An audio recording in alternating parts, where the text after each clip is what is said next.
আমি ধন্যবাদ জানাই মাননীয় শিক্ষামন্ত্রীকে, তিনি একটা দুঃখ প্রকাশ করেছেন তার একটা মন্তব্যের জন্য।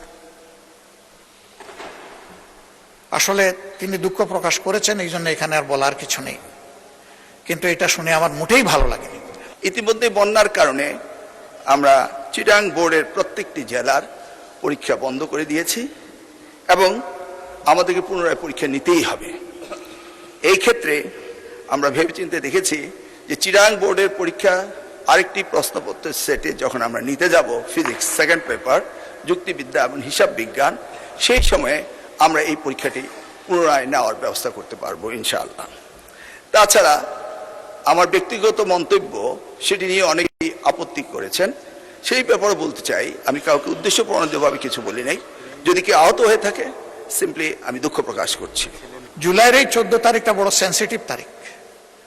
এই তারিখেই আগুন লেগেছিল। ওরা দুটা স্লোগান দিয়েছিল, একটা ছিল তুমি কে আমি কে রাজাকার রাজাকার, আর একটা বলেছিল লেগেছে রে লেগেছে, রক্তে আগুন লেগেছে। এই সময়টা আমি দায়িত্বশীল সমস্ত নেতৃবৃন্দ, বিরোধী দল সহ সরকারি দল সহ আমি অনুরোধ করব, ভেরি ভেরি কেয়ারফুল। আমি ধন্যবাদ জানাই মাননীয় শিক্ষামন্ত্রীকে, তিনি একটা দুঃখ প্রকাশ করেছেন তার একটা মন্তব্যের জন্য। আসলে তিনি দুঃখ প্রকাশ করেছেন, এই জন্য এখানে আর বলার কিছু নেই, কিন্তু এটা শুনে আমার মোটেই ভালো লাগেনি। এটা যে সেন্সেই তিনি বলে থাকেন না কেন, আমাদের পর্যায় থেকে এইরকম কোনো মন্তব্য হওয়া উচিত নয়। এটা আমাদের অনেক কেয়ারফুল হওয়া উচিত দায়িত্বশীলতার জায়গা থেকে। মাননীয় স্পিকার, শেষমেশ আমি অনুরোধ করব, জুলাই এসেছিল একটা পরিবর্তনের জন্য, একটা নিউ ডাইমেনশন নেশন বিল্ড আপের জন্য।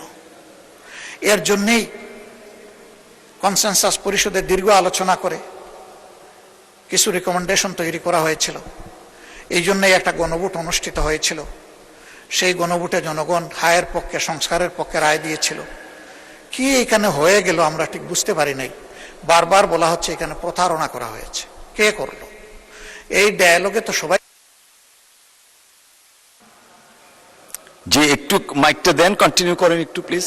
এই জন্য আমি অনুরোধ করব যে মেহরবানি করে এই বিষয়টাকে তারা অবশ্যই ইতিবাচক বিবেচনায় নেবেন। দেশ এবং জাতি সকলের জন্য ভালো হবে। মানুষ তাদের ভোটের মূল্যায়নটা দেখলে গণতন্ত্রের প্রতি তাদের শ্রদ্ধাবোধ এবং সমর্থন বৃদ্ধি পাবে। অন্যথায় গণতান্ত্রিক প্রতিষ্ঠান মারাত্মক হুমকি এবং ঝুঁকির মুখে পড়বে।